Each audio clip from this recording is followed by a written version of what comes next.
আসসালামু আলাইকুম রহমতুল্লাহি ওবারাকাতুহু। হিন্দু ভাই বোনদের প্রতি আদাব, অন্য অন্য জাতির প্রতি আন্তরিক ধন্যবাদ। আমি আজকে আপনাদের মাঝে আরেকটা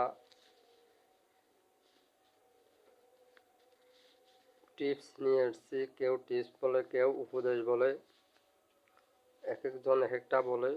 সেটা হচ্ছে, আমরা অনেকজনে এখনো পর্যন্ত জানি না, অজানা রয়ে গেছে।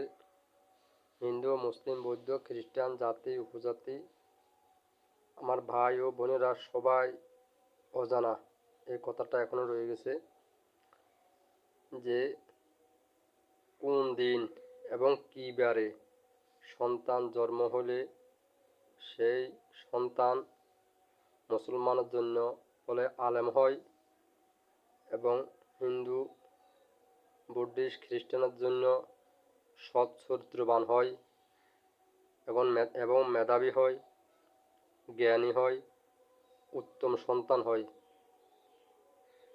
আমি অনেক অনেক প্রত্যেকটা ধর্মের বই আমি পড়ছি। কেউ হিন্দু ধর্ম বলে গীতা পাঠ, মুসলমান ধর্মের বড় ধর্মীয় বই, প্রত্যেকটা ধর্মীয় বই আমি পড়ছি, এবং প্রত্যেকটা ধর্মীয় বইয়ের মধ্যে আমি যেটা পেয়েছি সেটা হচ্ছে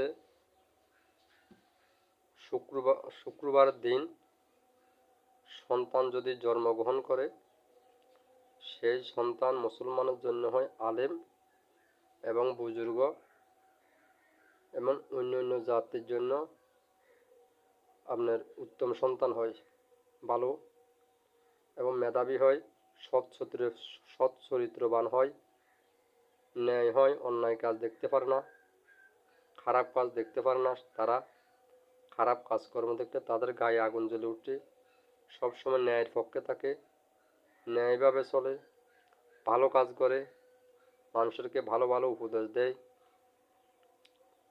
এবং বিভিন্ন রকম যে পথে, মেন কথা হচ্ছে ওরা যে পথে ভালো কর্ম সেই পথে ওরা হাঁটে, অন্যায় কাজ কখনো দেখতে পারে না। সেটা হচ্ছে শুক্রবার। তো শুক্রবারে সন্তান যদি জন্ম হয়, তাহলে একটা কাজ করবেন।